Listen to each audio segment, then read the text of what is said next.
का प्रयास करेंगे। और वो स्टार्ट करने से पहले आपकी कृपा याचना चाहता हूँ, आप सभी लोग को प्रणाम करता हूँ।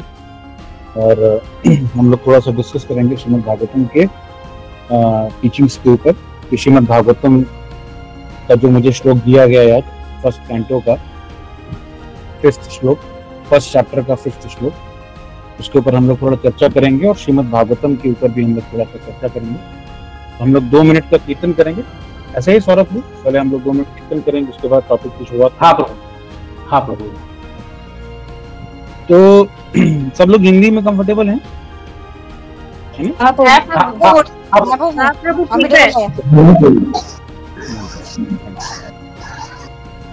तो जो श्रीमद् भागवतम के ऊपर चर्चा करेंगे उससे पहले हम लोग थोड़ा 2 मिनट के लिए भगवान का कीर्तन करते हैं, उसके बाद हम लोग अच्छे टॉपिक पर। नमो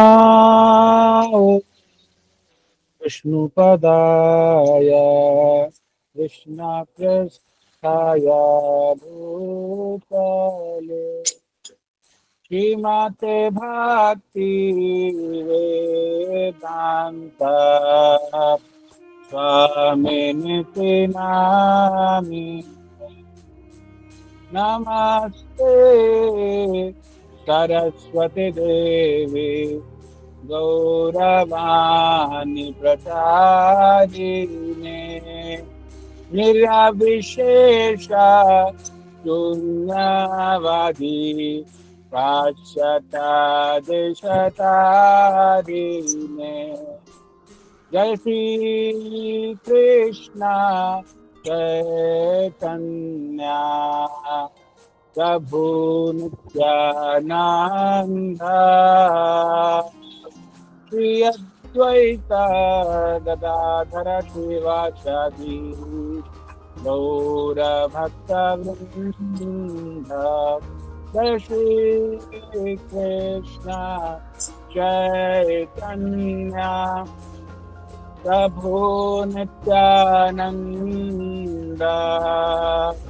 श्री अद्वैत गदाधर शिवासादि गौर भक्तवृंद।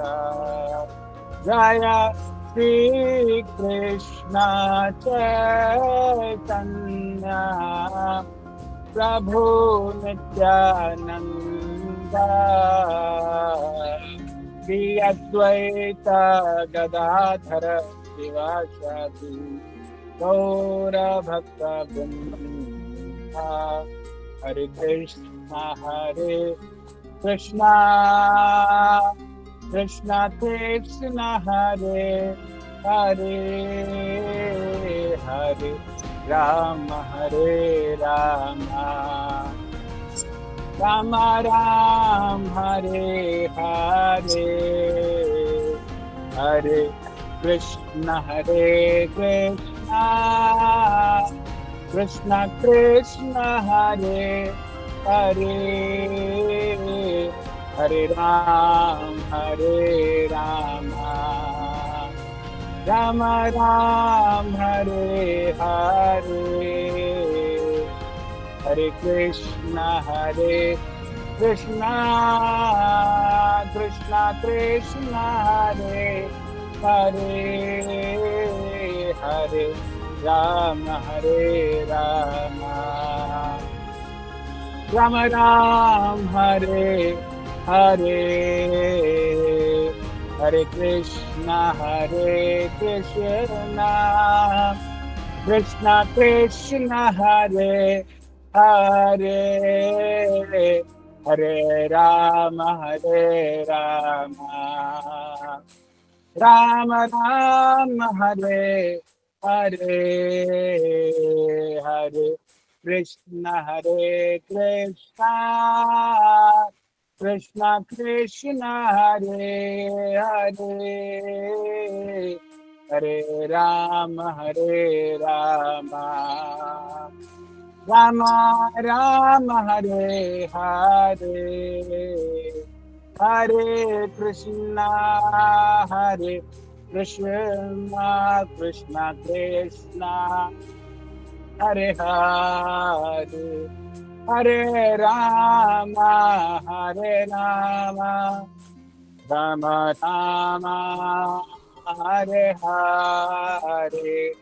जय प्रभुपदा प्रभुपदा प्रभुपदा श्रीला प्रभुपदा। गुरुदेव गुरुदेव गुरुदेव जय श्रीला गुरुदेव। हरिनाम हरि बोल हरि बोल हरि बोल।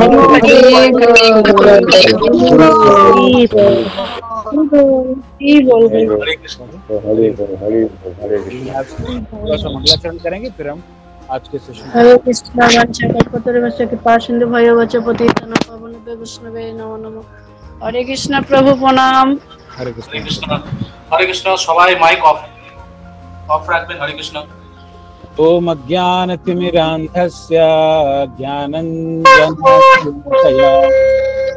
चक्षुरुन्मीलितं येन तस्मै श्रीगुरवे नमः।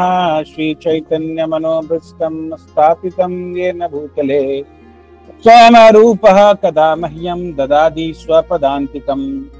वन्देऽहं श्रीगुरु श्रीयुतापदकमलं श्रीगुरुन् वैष्णवांश्च श्रीरूपं साग्रजातं सहगण रघुनाथान्वितं तं सजीवं साद्वैतं सावधूतं परिजनसहितं कृष्ण चैतन्य देवं श्रीराधा कृष्ण पादान् सहगण ललिता श्री विशाखावतं च। हे कृष्णा करुणा सिंधु दीनबंधु जगतपदे गोपेश गोपिका कांत राधा कांत नमस्ते। तप्त कांचन गौरांगी राधे वृंदावनेश्वरी वृषभानुसुते देवी प्रणमामि हरिप्रिये। जय श्री कृष्ण चैतन्य प्रभु नित्यानंद श्री अद्वैत गदाधर शिवासादि गौर भक्तवृंद। वाञ्छाकल्पतरुभ्यश्च कृपा सिन्धुभ्यैव च पतितानां पावनेभ्यो वैष्णवेभ्यो नमो नमः। जय श्री कृष्ण चैतन्य प्रभु नित्यानंद श्री अद्वैत गदाधर शिवासादि गौर भक्तवृंद। हरे कृष्णा कृष्णा कृष्णा हरे हरे हरे राम ओम विष्णुपादाय कृष्ण पृष्ठाय भूतले श्रीमते भक्ति वेदांत स्वामी मिति नामिने नमस्ते सरस्वती देवी गौरवाणी प्रचारिणे विशेष शून्यवादी पाश्चात्य देशकारिणे जगद्गुरु श्रील प्रभुपाद की जय हो। तो बहुत बहुत स्वागत है भाई भक्तों का, एक बार फिर से बहुत बहुत स्वागत करते हैं, हार्दिक अभिनंदन करते हैं आप सभी लोग का। आज के इस टॉपिक ऑफ डिस्कशन में थोड़ा सा मैं हिंदी और इंग्लिश मिक्स रखूंगा। अगर आपको भी किसी को हो तो आप हैंड रेस करके पूछ सकते हैं, या हम सेशन के बाद हम लोग थोड़ा सा फिर डिस्कस कर सकते हैं। तो जैसा कि आप लोग अभी যারা পারবেন একটু ভিডিওগুলো অন করে রাখুন সবাই। जी, तो जैसा आप सभी लोग श्रीमद् भागवतम अभी पढ़ रहे हैं आप लोग, तो श्रीमद् भागवतम में से अभी तक मुझे बताया गया कि आप लोग एक सीरीज लॉन्च की गई है, और श्रीमद् भागवतम के अंदर अगर हम देखें तो श्रीमद् भागवतम के फर्स्ट कैंटो के सेकंड चैप्टर के श्लोका नंबर 18 के अंदर अगर हम लोग थोड़ा देखें तो उसमें श्रीमद् भागवतम को पढ़ने की महिमा बताई गई। हालांकि मुझे श्लोका नंबर 5 मिला है, मैं 5 के ऊपर भी डिस्कस करूंगा, बट चूंकि श्रीमद् भागवतम हम लोग डिस्कस कर रहे हैं तो थोड़ा सा हम लोग श्रीमद् भागवतम को रेगुलर पढ़ने से, रेगुलर सुनने से हमें क्या बेनिफिट मिलता है उसके बारे में हम लोग थोड़ा सा चर्चा करेंगे, बहुत शॉर्ट में। तो श्रीमद् भागवतम के फर्स्ट कैंटो प्रथम स्कंद के द्वितीय अध्याय के 17वें श्लोक में बताया गया है, आप लोगों को स्क्रीन में तो दिखाई दे रहा होगा, बताया गया है शुण्वताम स्वकथा कृष्ण पुण्य श्रवण कीर्तनः हृदय नस्तस्तु हि अभद्राणि विधनोति सुहत्सतम। इसका मतलब है, ट्रांसलेशन प्रभुपाद जी बता रहे हैं, प्रभुपाद जी बता रहे हैं क्या, Shri Krishna the personality of godhead, Shri Krishna, the personality of Godhead, who is the Paramatma, super soul in everyone's heart, and the benefactor of the truthful devotee, cleanses the desire for material enjoyment from the heart of the devotee who has developed the urge to hear his message which are in themselves virtuous when properly heard and chanted। इसका मतलब क्या है? भगवान इसमें बता रहे हैं, श्लोक में बताया गया है कि जो व्यक्ति भगवान की कथा को नियमित रूप से सुनता है, क्योंकि भगवान सबके हृदय में परमात्मा के रूप में विद्यमान है। हम सभी लोग जानते हैं इस बात को कि कृष्णा जो हैं अपने आप को हर जीवात्मा के हृदय के अंदर परमात्मा के रूप में विस्तार करते हैं। और उसमें बताया गया है कि जो उनका ट्रुथफुल डिवोटी, इसमें वर्ड यूज किया गया ट्रुथफुल डिवोटी। ट्रुथफुल डिवोटी का मतलब क्या है? जो भगवान का सच्चा भक्त है, निष्ठावान भक्त है। निष्ठावान भक्त का मतलब क्या है? निष्ठावान भक्त का मतलब है जैसे भगवान के ऊपर अटूट विश्वास। अगर ऐसा कोई भक्त भगवान की कथा को नियमित रूप से सुनता है तो भगवान उसके हृदय के अंदर से जो भौतिक वासनाएं हैं, काम, क्रोध, लोभ, मोह, मद, मत्सर्य, जो हमारे हृदय के जो अनर्थ हैं, वो सारे अनर्थ भगवान दूर कर देते हैं जो भगवान की कथा को नियमित रूप से सुनता है। हम लोग भक्ति करने का प्रयास कर रहे हैं और हमारी भक्ति करने का उद्देश्य क्या है? हम सब लोग की भक्ति करने का उद्देश्य क्या है कि अपने गुरु के आदेश का पालन करते हुए श्रील प्रभुपाद और चैतन्य महाप्रभु के इस आंदोलन को आगे बढ़ाते हुए हम भगवान के धाम जाएं, अपनी चेतना को शुद्ध करें और अपने गुरु और भगवान की सेवा को करें। बट उसको करने में जो सबसे बड़ा ऑब्स्टेकल है, सबसे बड़ी जो दुविधा है, बाधा है, वो है हमारे हृदय के जो अनर्थ। और उन अनर्थों को ठीक करना हमारे जैसे बद्ध जीवात्माओं की बस की बात नहीं है। तो इसीलिए भगवान ने जो अपना विस्तार श्रीमद् भागवतम के रूप में किया है, भागवतम की कथाओं के रूप में किया है, अपने नाम के रूप में किया है। तो इसीलिए अगर कोई, इसमें लास्ट में लिख रहे हैं themselves virtuous when properly heard and chanted, तो अगर हम भगवान की कथा को नियमित रूप से सुनते हैं तो उससे हमारा हृदय शुद्ध होता है। जो आप लोग इस कक्षा में आप लोग आ रहे हैं तो इसलिए आप लोग नियमित आते रहिए, रोज 9 से 10 आप लोग जरूर आइए, क्योंकि आगे क्या बोला जा रहा है? By regular attendance in classes on Bhagavatam, Bhagavatam की कक्षा में डेली आने से, and by rendering service of the pure devotee, भगवान के शुद्ध भक्त प्रभुपाद जी और प्रभुपाद जी के जो प्रतिनिधि हैं, ऐसे भक्तों की सेवा करने से और रेगुलर भागवतम सुनने से हमारे हृदय के जो ट्रबलसम, जो भी हमारे अनर्थ पूरी तरीके से दूर हो जाते। जितनी भी हमारे जीवन की समस्याएं हैं वो सब हमारे अनर्थों की वजह से है। प्रभुपाद जी ने पुस्तक लिखी बहुत अच्छी, on the way to Krishna, Krishna की ओर। उसकी द्वितीय चैप्टर में प्रभुपाद जी बता रहे हैं क्या कि हमारे जीवन के अंदर जो भी भौतिक समस्याएं हैं वो हमारे हृदय के अनर्थों की वजह से। तो वो अनर्थ कैसे दूर होते हैं? जब हम भगवान के शुद्ध भक्त की सेवा करते हैं और हम नियमित रूप से भागवतम को सुनते हैं, पढ़ते हैं। ऐसा करने से क्या होता है? रिजल्ट ये होता है, loving service unto the personality of Godhead who is praised by transcendental song is established as irrevocable fact. तो ये बताया जा रहा है, फैक्ट है, ये अटूट विश्वास रखना चाहिए।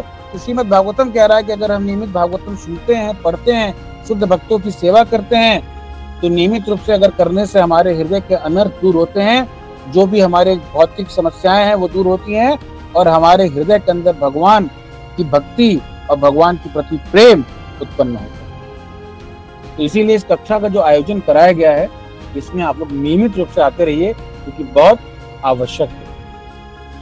अब हम चलते हैं अपने श्लोक की तरफ, जो हमें आज श्लोक दिया गया है, जिसके ऊपर आज हम लोग चर्चा करने वाले हैं।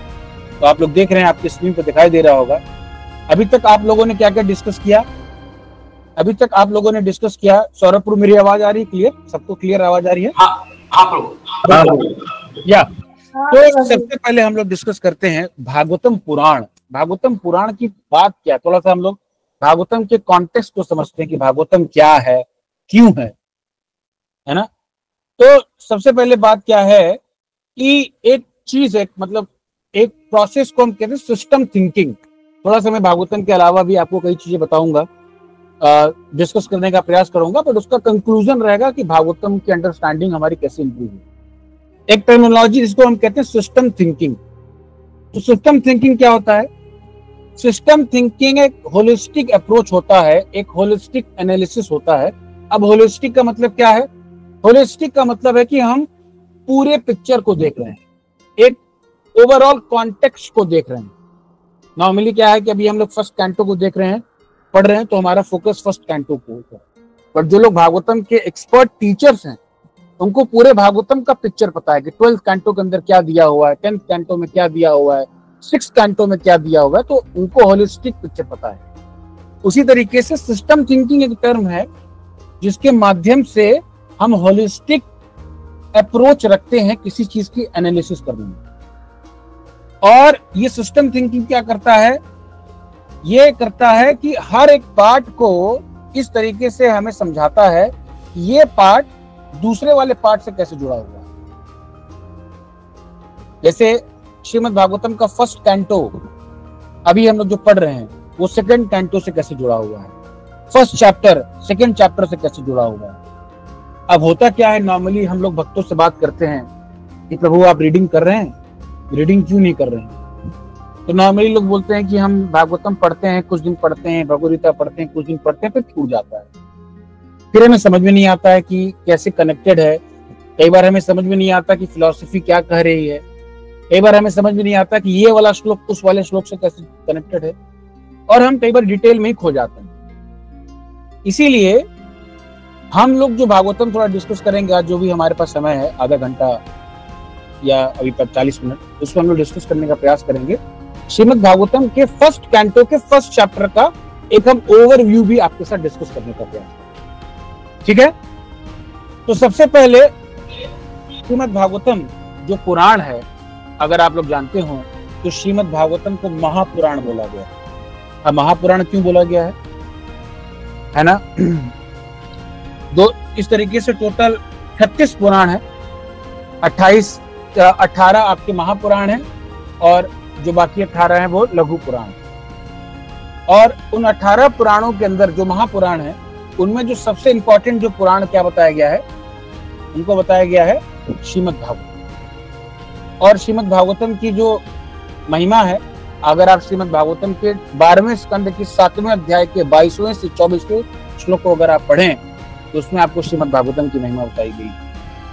कूर्म पुराण के अंदर भागवतम की महिमा बताई गई। पद्म पुराण के उत्तरखंड के अंदर भी भागवतम की महिमा बताई गई।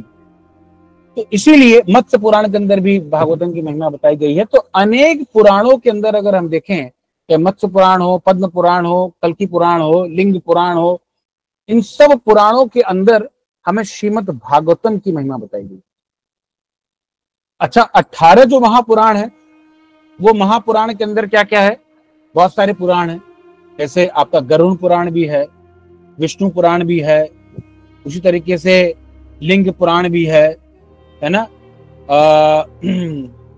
तो उन 18 पुराणों के अंदर जो महापुराण है, उसमें भागवतम को श्रेष्ठ इसलिए बताया गया है क्योंकि भागवतम जो है सीधे डायरेक्ट इधर उधर की बात नहीं कर रहा है। भागवतम सीधे बात कर रहा है भगवान कृष्ण की भक्ति की बात कर रहा है। और जो लोग सतोगुण में आच्छादित हैं, सतोगुणी प्रवृत्ति के जो लोग हैं, वो श्रीमद् भागवतम पुराण से आकर्षित हैं।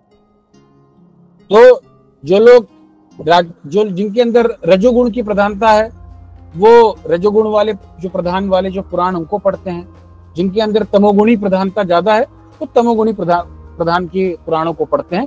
कोई पुराण अच्छा खराब नहीं होता है। बात है कि व्यक्ति के अंदर किस गुण, प्रकृति के कौन से गुण प्रबल हैं, उसके हिसाब से उसके एडवांसमेंट के लिए अलग अलग पुराणों की कैटेगरी बनाई गई है ना? यहां तक समझ में आ रहा है आप लोग को क्या चर्चा हो रही है?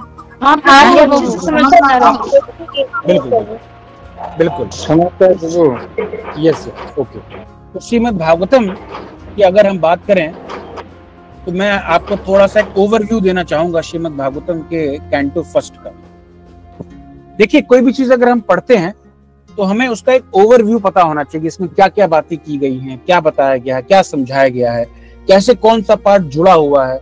अदरवाइज क्या होता है कि हम लोग भक्तों से पूछते हैं कि आप क्यों नहीं पढ़ रहे हैं, तो उनके पास तुरंत जवाब होता है उनके पास कि हाँ प्रभु जी हम नहीं पढ़ रहे हैं, मन नहीं कर रहा है, या कनेक्शन टूट जा रहा है, टाइम नहीं मिल रहा है, मनी नहीं कर रहा है। तो क्यों ऐसा होता है? क्योंकि कई बार हमें उसका कॉन्टेक्स्ट पता नहीं होता है कि भागवतम कैसे है, कैसे इंटरेस्टिंग है, कैसे लॉजिकल है, कैसे हर एक पार्ट दूसरे पार्ट से कैसे जुड़ा हुआ है, वो हमें समझ नहीं आता, ना ही वो हमें कोई बताता है। और बाकी सीनियर डिवोटीज हमसे पूछते रहते हैं, आप रीडिंग कर रहे हैं, रीडिंग कर रहे हैं, रीडिंग कर रहे हैं? तो हम लोग बोलते हैं हाँ हाँ प्रभु जी, रीडिंग करना है, रीडिंग करना है, रीडिंग करना है। हर लेक्चर में बताया जाता है रीडिंग करना है, रीडिंग करना है। बट हमें कोई ये नहीं समझाता कि रीडिंग क्यों करना है। रीडिंग तो करना है, रीडिंग क्यों करना है वो हमें कोई बता नहीं रहा है, ना ही हम लोग पूछ रहे हैं। हमें लग रहा है कि भाई सीनियर डिवोटी पूछ रहे हैं, बोल रहे हैं, गुरु महाराज जी बोल रहे हैं, प्रभुपाद जी बोल रहे हैं कि मेरी पुस्तकों का अध्ययन करो। बट हम लोग ये पूछ ही नहीं रहे हैं कि पढ़ना क्यों है प्रभु जी। मेरे लाइफ की समस्या कुछ और है। मेरे लाइफ की समस्या है कि मेरी जॉब नहीं लग रही है। मेरे लाइफ की समस्या है कि भाई मैं बिजनेसमैन हूँ, मैं दुकान चलाता हूँ, उसमें मुझे रोजी रोटी देखना है, मेरी पत्नी है, मेरे बच्चे हैं, उनको स्कूल भेजना है, माता जी बीमार हैं, पिताजी बीमार हैं। और मैं क्यों पढ़ूं कि भाई भगवान जो है सारे स्रोत के कारण है, जो है किस तरीके से कलयुग बढ़ रहा है। तो भगवान बोल रहे हैं कि सूत गोस्वामी, सनातन गोस्वामी, सॉरी सूत गोस्वामी और सौनक आदि ऋषि क्या चर्चा कर रहे हैं। मुझे मेरे लाइफ के प्रश्न है कि भाई मुझे पैसा कैसे कमाना है। मेरे लाइफ का क्वेश्चन है कि मुझे जॉब कब लगेगी, मेरी शादी कब होगी, मेरे बच्चे का एडमिशन नहीं हो रहा है। मेरे चैलेंज ये हैं। और आप मुझे बोल रहे हैं कि आप रीडिंग करो, रीडिंग करो, रीडिंग करो, जिसमें बताया गया है सूत गोस्वामी, सनातन गोस्वामी, सौनक आदि ऋषि। मुझे मतलब समझ में नहीं आ रहा। तो कई बार अब ये सब बातें हम भक्तों के समाज में बोलते नहीं कि हमें डर लगता है कि सारे भक्त हमें सोचेंगे अरे ये कैसे प्रभु है, ये कैसी माता है, ये ऐसी बात लग रहा माया में आ गए। तो हमें ये सब बातें किसी को, बट हमें कोई बता नहीं रहा कि भाई क्यों पढ़ना है, कैसे आपके जीवन में भागवतम जरूरी है, ये तो समझा ही नहीं रहा, ना ही हम पूछ रहे हैं। इसीलिए हम आपसे यही चर्चा करेंगे कि भागवतम क्यों पढ़ना, भागवतम कैसे पढ़ना है ना। तो वो पढ़ने समझने के लिए हमें क्या करना पड़ेगा, हमें भागवतम के थीम को समझने की आवश्यकता है ना, थीम को समझने की आवश्यकता। तो उससे पहले मैं चाहूंगा कि एक बार हम लोग भागवतम के एक ओवरव्यू को हम लोग पढ़ें, है ना। ओवरव्यू, मेरा स्क्रीन दिखाई दे रहा है सौरभ प्रभु? My screen is visible to everyone? हां देखा जाচ্ছে वो। हां प्रभु, पूरा प्रभु क्लियर है, क्लियर है। Okay thank you. हाँ प्रभु दिख रहा है प्रभु। जी जी माता। तो कैंटो वन के अंदर हम लोग सारे चैप्टर्स को देखते हैं। अब हम देखते हैं कैंटो 1 में कितने चैप्टर्स हैं। Total 19 chapter. आप चैप्टर का नाम पढ़िए, आप देखिए। पहले चैप्टर का नाम है क्वेश्चन बाय सेजेस, साधु जो सवाल है, साधुओं के क्या सवाल है। दूसरा है डिविनिटी एंड डिवाइन सर्विस, है ना, सेवा के बारे में बात की गई, डिवाइन सेवा के बारे में बात की गई।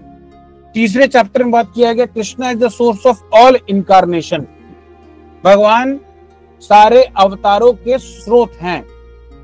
अच्छा, अब आप देखिए चैप्टर 4 क्या आ रहा है, the appearance of Shri Narad. Chapter 3 तक आप देखेंगे तो यहाँ पर बात चल रही है कि साधुओं के क्या सवाल हैं, सेवा क्या है, भगवान सबके इनकारनेशन है। चैप्टर फ्लो में अगर आप देखेंगे सौरभ प्रभु तो क्या हो रहा है, अचानक से फ्लो आपका टूट जा रहा है, कुछ और टॉपिक यहाँ पर आ रहा है। अभी तक साधुओं के सवाल की बात चल रही है, सेवा की बात चल रही है, भगवान की बात चल रही है। अब अचानक से पिक्चर में आ गए आपके कौन, नारद मुनि। ठीक है, नारद मुनि आगे तो आ गए। अब आगे देखते हैं चैप्टर 4 में नारद मुनि के बारे में बात हो रही है। इसके ऊपर हम लोग आएंगे कि क्यों ऐसा हुआ। चैप्टर 3 के बाद ये कहानी क्यों मुड़ गई और इसकी मुड़ने के पीछे का क्या तात्पर्य है, चैप्टर 3 चैप्टर 4 से कैसे जुड़ा हुआ है ना। तो चैप्टर 4 में बताया गया है कि अपीयरेंस ऑफ श्री नारद। तो चैप्टर 5 में बताया गया Narada instruction on Srimad Bhagavatam for Vyasadeva. Vyasadeva को नारद मुनि क्या किया, आदेश दे रहे हैं, इंस्ट्रक्शन दे रहे हैं। चैप्टर 6 में बताया गया है कि नारद और व्यासदेव के बीच में क्या वाद संवाद हो रहा है। अब आप देखिए चैप्टर 7 में आ जा रहा है the son of Drona punish. अब यहाँ पर द्रोणाचार्य के पुत्र की बात हो रही है। अभी तक बात चल रही थी किसकी, नारद मुनि और व्यासदेव की। चैप्टर 7 में फिर से कहानी का फ्लो बदल गया। समझ में आ रहा है कि नहीं आ रहा है? कहानी देखिए भागवतम कैसे कैसे फ्लो हो रहा है, कैसे पहले 1 से 3 चैप्टर में कुछ और बात हो रही है, 4 to 6 में कुछ और बात हो रही है, और 7 के बाद फिर से कहानी बदल जा रही है। जब तक हम ये पूरा पिक्चर नहीं समझेंगे तब तक हमें भागवतम पढ़ने का इंटरेस्ट नहीं आया। हमें लगेगा कि क्या कौन सी कहानी, अरे भाई ये द्रोण की कहानी कहां से आ गई, अभी तक तो नारद मुनि की बात चल रही, ये कहानी क्यों आई। है ना? मैं बोरिंग तो नहीं समझा रहा हूँ, समझ में आ रहा है आप लोग को? नहीं नहीं, अच्छा लगा। बहुत अच्छा लगा। जी जी, बहुत अच्छा लगा। ओके माता जी। तो चैप्टर 7 में बताया गया है कि सन ऑफ द्रोणाचार्य के पुत्र की बात हो रही है, अश्वत्थामा की बात हो रही है। चैप्टर 1 में कुंती महारानी की बात चल रही है। फिर उसके बाद भीष्म देव का जो डिसअपीयरेंस हो रहा है, वो शरीर छोड़ रहे हैं भगवान के प्रेजेंस में, भगवान द्वारका जा रहे हैं, तो भगवान द्वारका में इंटर कर रहे हैं। परीक्षित महाराज का जन्म हो रहा है, धृतराष्ट्र अपना घर छोड़ रहे हैं, भगवान इस पृथ्वी को छोड़ के जा रहे हैं, पांडव अपना रिटायर कर रहे हैं। फिर परीक्षित महाराज जो है कली को रिसीव कर रहे हैं, कलयुग को, उसको मार रहे हैं। परीक्षित महाराज को श्राप मिला और सुखदेव गोस्वामी का अपीयरेंस हुआ। परीक्षित महाराज, अब देखिए, अब इसी को हम लोग थोड़ा समझने का प्रयास करें। आप लोग अभी तक जो श्लोक डिस्कस किए हैं चैप्टर 1 में, क्या क्या श्लोक है, उसमें क्या क्या प्रश्न पूछे गए हैं, उसमें कई सारे सवाल पूछे गए हैं। अभी तक कोई सवाल पूछा गया है क्या?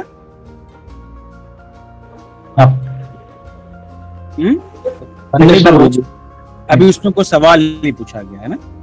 तो चैप्टर 1 में आप देखेंगे तो चैप्टर 1 में कई सारे सवाल पूछे गए हैं। जो वहां पे सौनक आदि ऋषि आए हैं, वो लोग काफी सारे सवाल पूछ रहे हैं, है ना, क्वेश्चंस बाय सेजेस। तो पहले से मतलब वो लोग क्या सवाल पूछते हैं, देखिए मैं आपको एक एग्जांपल के लिए आपको थोड़ा दिखा देता हूँ, वरना आप लोग कहेंगे कि क्या बता रहा है चश्मा लगा के प्रभु जी, समझ नहीं आ रहा है।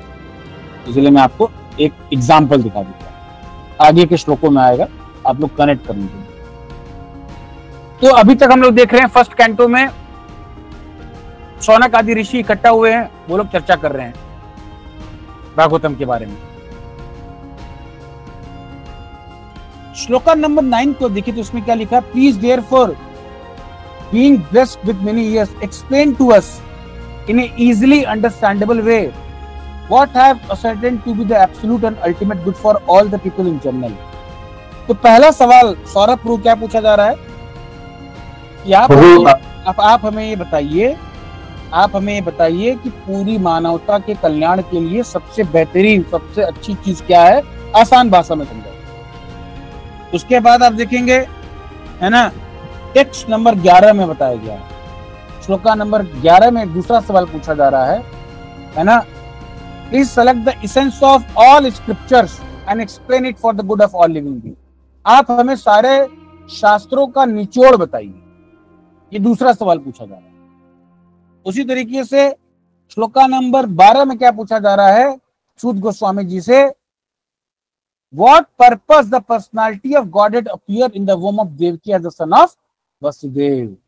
भगवान ने अपना जो जन्म लिया, अभी जन्माष्टमी आने भी वाली है, तो उसका भगवान के जन्म लेने का उद्देश्य क्या था। तो कहने का मतलब ये है भक्तों, आप सभी लोग को ये बताने का प्रयास कर रहा हूं कि पहले 3 चैप्टर के अंदर, जो पहला, दूसरा और तीसरा चैप्टर हम लोगों ने देखा था, उन चैप्टर के अंदर ये चर्चा किया जा रहा है, जो साधुओं ने सूत गोस्वामी जी से क्वेश्चंस पूछे, 6 सवाल पूछे हैं फर्स्ट चैप्टर के अंदर, उसका जवाब दिया जा रहा है 3 चैप्टर में।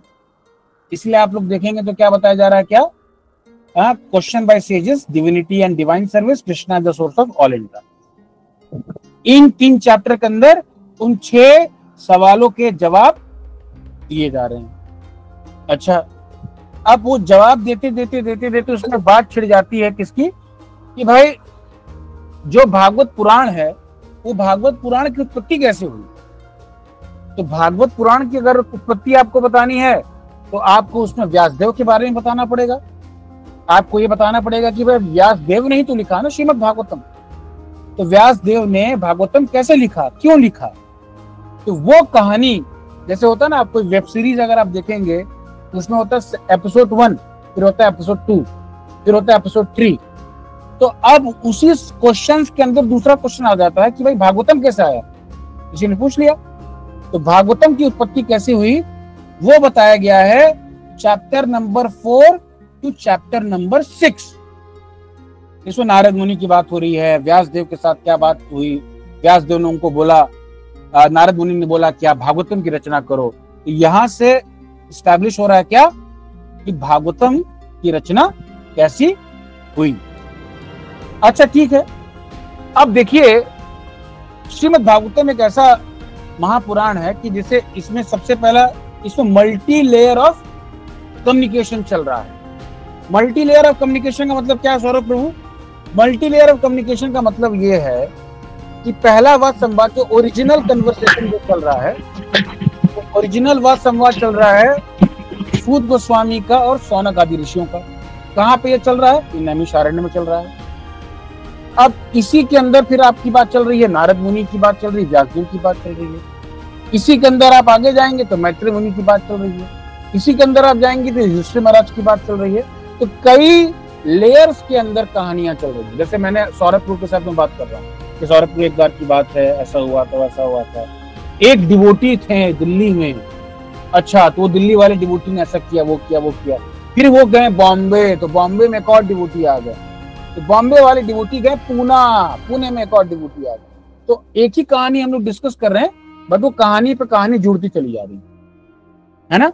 तो भागवतम के अंदर आपको कई स्पीकर्स मिलेंगे, कई वाद संवाद हो रहा है, बट ओरिजिनल में जो सबसे बेसिस, सबसे कोर में जो बातचीत चल रही है वो चल रही है सौनक आदि ऋषि, सूत गोस्वामी के साथ।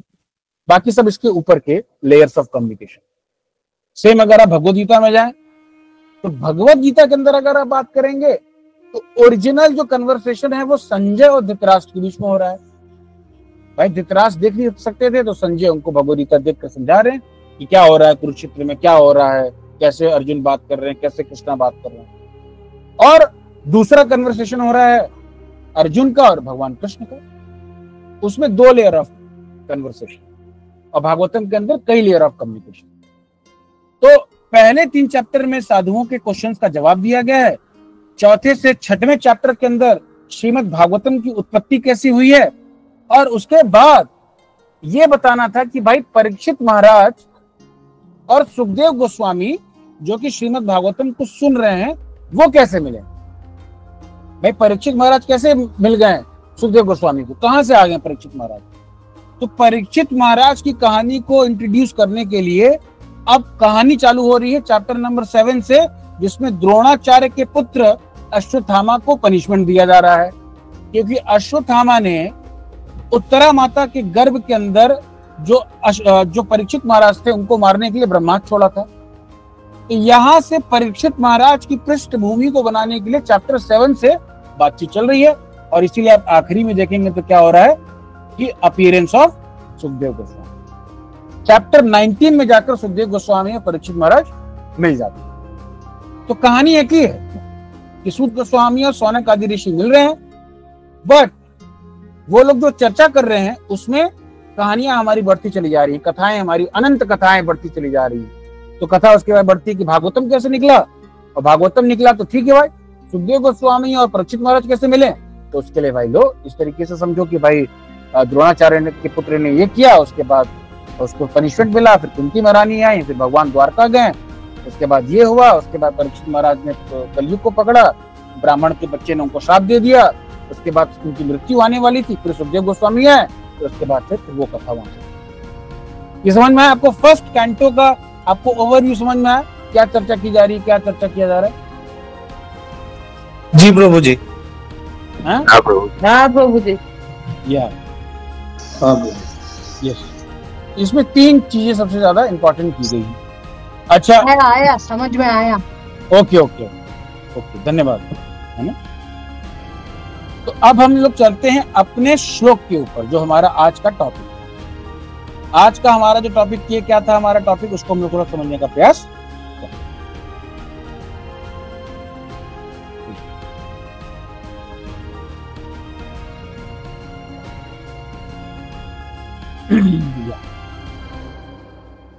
हरे कृष्णा प्रभु। प्रभु एक क्वेश्चन। हाँ, फर्स्ट, सेकंड और थर्ड चैप्टर में 6 नंबर ऑफ क्वेश्चंस किया गया है, तो उसका आंसर 4th, 5th और 6th में दिया गया है क्या प्रभु? नहीं प्रभु, जो बेसिकली 6 क्वेश्चंस हैं, उन 6 क्वेश्चंस का आंसर फर्स्ट से 3 चैप्टर में मिल गया है। जो 6 सवाल पूछे गए हैं श्रीमद् भागवत, भगवान जब इस धरती को छोड़ के गए तो धर्म ने किसकी शेल्टर लिया, भगवान के उद्देश्य अवतार लेने का उद्देश्य क्या है, भगवान के अनेक प्रकार के अवतारों के बारे में बताइए। वो सारा डिस्कशन फर्स्ट 3 चैप्टर के अंदर हो गया है।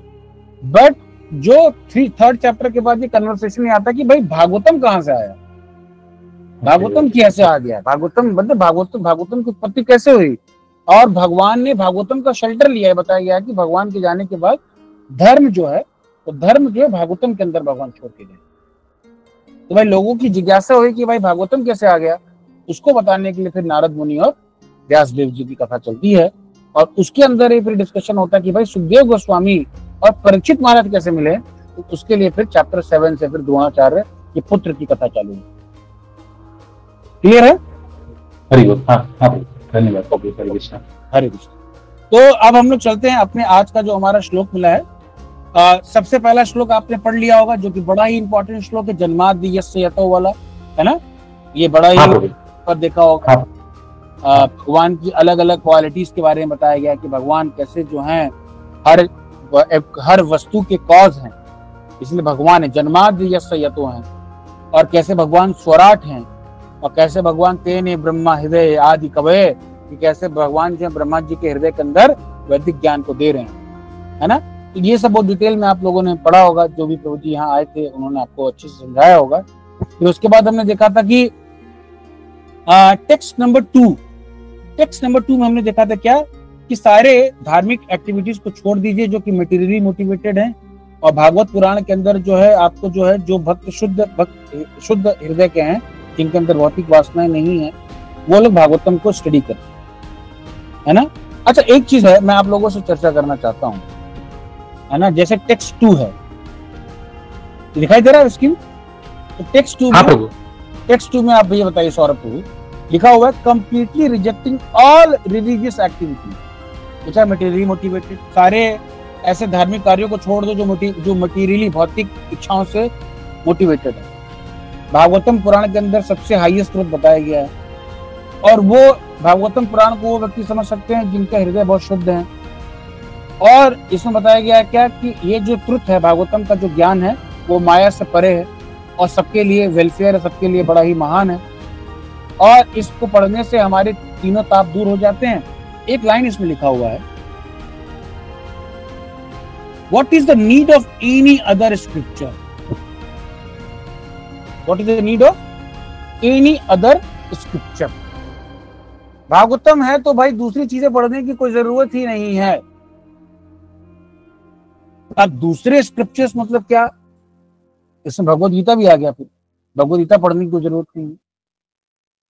वैदिक शास्त्रों के अंदर रामायण है, महाभारत है, कई सारे पुराण है, उपनिषद है, आयुर्वेद है, अथर्ववेद है, ये सब। प्रभु जी हरि बोल। प्रभु जी बोल रहे थे जो वेद है, वेद भी क्या रिलीजियस स्क्रिप्चर्स के अंदर ही वो जो है उसी में आ गए? उसके ऊपर चर्चा करेंगे, पहले ये इसके ऊपर चर्चा करेंगे, नहीं तो क्वेश्चन कहीं और चला जाएगा। पहले इसको समझिए, जो भी हम डिस्कस करेंगे वो आपका क्वेश्चन इसी में आ जाएगा। इसमें ये बोला जा रहा है क्या, इसमें बोला जा रहा है कि भाई आपको कोई और चीज पढ़ने की जरूरत ही नहीं है, आपको और चीज कोई पढ़ने की जरूरत नहीं, कोई शास्त्र पढ़ने की जरूरत नहीं है, कुछ और पढ़ने की जरूरत नहीं, सिर्फ भागवतम पढ़ो। अब मेरा सवाल ये है कि सौरभ से मेरी बात हुई थी, वो रेलवे में काम कर रहे हैं फालतू। अब सौरभ मान के चलिए कि आप डिवोटी हैं और आप अपनी कंपनी में जाते हैं, किसी ऐसे व्यक्ति को बोलते हैं कि भाई कुछ मत पढ़ो, सब फालतू है, ये railway bridge engineering, corporate life, ये सब कोई काम का नहीं है, ये पढ़ो, भागवतम पढ़ो, इनमें सब बताया गया है, कोई कोडिंग करने की जरूरत नहीं है, कोई JavaScript, Python, C++, CA, BTech, MBA कुछ मत करो, सिर्फ भागवतम पढ़ो। तो आपको क्या लगता है बाकी लोग कैसे आपको देखेंगे? तो बाकी बाहर के जो लोग हैं, आप किसी को अगर ये जाके बोलने, डायरेक्ट कोई सोचो कि as it is Prabhupada ji ने बोला है, एज इट इज, और जाके आपने एज इट इज बोल दिया, क्या पढ़ रहे हो ये सब फालतू की बात, कोडिंग वोडिंग कुछ मत पढ़ो, सिर्फ ध्यान से भागवतम सुनो, उसी से सब कुछ हो जाए। तो बाकी लोग प्रैक्टिकली बताइएगा, बाकी लोग आपको कैसे देखेंगे, ये बताना चाहेंगे? नहीं प्रभु, प्रभु- हमारी बात नहीं मानेंगे। नहीं मानेंगे, वो नहीं मानेंगे, वो तो अलग अच्छी वो बात है। वो आपको देखेंगे कैसे, क्या सोचेंगे आपको देख सोचेंगे हम लोग पागल हो गए, क्या बोल रहा है ये। हाँ या और कोई बोलना चाहेगा? पागल हो गए हैं। ओके, और हाँ सही बात है, पागल समझिए हम लोग। इतना और क्या सोचेंगे? कोई बोले कि भाई कुछ मत पढ़ो, पागल नहीं ये सब क्या पढ़ाई कर, बोलेगा बहुत बड़ा पंडित बन गया है ये। पंडित बन गया है, उसको जीवन की वास्तविकता के बारे में पता ही नहीं है। खुद बोलेगा गेंद देने में गेंद नहीं देंगे हम, मेरे पास गेंद है और गेंद नहीं लगेगा। मतलब माता जी समझा नहीं, ज्ञान मतलब ज्ञान ज्ञान के बारे में बता रहे मतलब जी, मतलब जाना ज्ञान के बारे में बोल रहे हैं। प्रभु। हाँ ओके ओके ओके। और सब कुछ आप जानती है, जाना नहीं। हाँ, बोले तो आप आपसे तो हम ही ज्यादा जानता है, आप इतना ज्ञान मत दीजिए, ऐसे बोलेगा। हाँ करेक्ट करेक्ट, आप हमको क्या बता रहे हैं? सबसे इम्पोर्टेंट पॉइंट ये है, वो आपको ये हरे बोलिए। कृष्ण। हाँ जी बोलिए। हाँ तो वो पहले पहले बाहर वाला आदमी बोलेगा ये डरपोक है, वो डरपोक के कारण के वो संसार का सब काम धंधा छोड़ के वो भक्ति में लिपट गया, वो इसी का दायित्व नहीं निभा रहा है, डरपोक। हाँ करेक्ट करेक्ट, आलस है। यहाँ स्केपिस्ट है, हैं? छोड़ के भाग रहा है। Yes. तो अपनी Yes, yes. जिम्मेदारियों को छोड़ के भाग रहा है, तो बड़ी बड़ी बातें कर रहा है। कुछ मत यही पढ़ो, बोलेगा। कुछ मत पढ़ो, हट, सब आया है, हट हट। संसार के काम करने के डर से बैठे बैठे ये सब करती है। हाँ सही बोला माता जी आपने, है कि नहीं? तो कई बार हमें अपना दिमाग लगाना बहुत जरूरी है कि कहाँ बोलना है, क्या बोलना है, कैसे बोलना है। अब देखिए, कोई व्यक्ति अगर इस श्रीमद् भागवतम पढ़ेगा तो उसको कितना हार्श लगेगा। कुछ पढ़ने की जरूरत नहीं है, कुछ करने की जरूरत नहीं है, सिर्फ भागवतम सुनो। अटपटा लगेगा कि नहीं? सौरभ प्रैक्टिकली बताइए, अटपटा लगेगा कि नहीं आपको? ये अगर मैं आपको बोलूंगा कुछ मत पढ़ो, रेलवे का यही पढ़ो आप, हाँ अटपटा लगेगा? इन जनरल तो अटपटा ही लगेगा तुझे। इन जनरल नहीं, हमें भी अटपटा लगेगा भाई। हम लोग क्या आप क्या और मैं क्या, हम लोग त्रिगुणातीत थोड़ी हो गए हैं कि हम लोग तीनों गुणों को पार, हम लोग भी इसी संसार के हैं, रोजी रोटी कमानी है, काम करना है। हम लोग को ऐसा थोड़ी कि हम लोग आपके पीछे कोई चक्र तो नहीं है लाइट वाइट वाला, एकदम ऐसे तो नहीं चलते आप ऑफिस में आशीर्वाद देते हुए। तो आपको भी अटपटा लगेगा और आप बोलेंगे ज्यादा दिन अगर मैं आपको बोल दूं कि आप खाओ पियो मत, आप खाना पीना मत बनाओ, कुछ सब्जी उब्जी मतलब बस ऐसे श्रीवास पंडित की तरह ताली बजाओ, खाना आ जाएगा। आप बोलेंगे प्रभु जी ये पकड़िए अपनी कंठी माला, ये पकड़िए अपना जप माला, मैं तो चला अपने गांव, है ना? क्योंकि हम लोग उतने एलिवेटेड नहीं, हरि बोल, है ना? हरि बोल प्रभु, हरि बोल। हम लोग श्रीवास पंडित के भाव पे थोड़ी है कि हमें सब समझ में आ जाए। देखिए पॉइंट क्या है, देखिए कई बार, अब मैं क्यों आपके साथ चर्चा करा रहा हूँ, ये मैं इसलिए चर्चा करा रहा हूँ कि कई बार हम लोग भागवतम पढ़ते हैं, भगवद गीता पढ़ते हैं, पर उसके पीछे के कॉन्टेक्स्ट को नहीं समझते, उसके पीछे के कॉन्टेक्स्ट को नहीं समझ रहे कि किस परिस्थिति में भागवतम को बोला गया, किस परिस्थिति में सुखदेव गोस्वामी और परीक्षित महाराज चर्चा कर रहे हैं, किस परिस्थिति के अंदर शौनक आदि ऋषि और सूत गोस्वामी जी चर्चा कर रहे हैं, वो कॉन्टेक्स्ट हमें पता नहीं है। तो थोड़ा सा मैं आपके बैकग्राउंड बताता हूं। ये भागवतम तब डिस्कस किया जा रहा है, ये चर्चा तब हो रहा है जब महाभारत का युद्ध खत्म हो चुका है। और महाभारत का युद्ध कोई ऐसा वैसा युद्ध नहीं था। महाभारत का युद्ध जो था, एक लाइन कंप्लीट कर लेता हूं उसके बाद सॉरी। महाभारत का युद्ध ऐसा था जिसमें दो सभ्यताओं की लड़ाई थी, दो सिविलाइजेशन की लड़ाई थी, और इसके अंदर पूरी दुनिया पार्टिसिपेट कर रही थी। जैसे महाभारत में बताया गया कि 7 द्वीप हैं जहां से सब लोग लड़ने आए थे, और सातों द्वीप के ऊपर युधिष्ठिर महाराज का राज्य हुआ बाद में। तो एक तरीके से वर्ल्ड वॉर हो रहा था उस समय, और उस वर्ल्ड वॉर के अंदर करीब 64 करोड़ से ज्यादा लोग मारे गए थे 18 दिनों के अंदर। पूरी सभ्यता खत्म हो गई थी।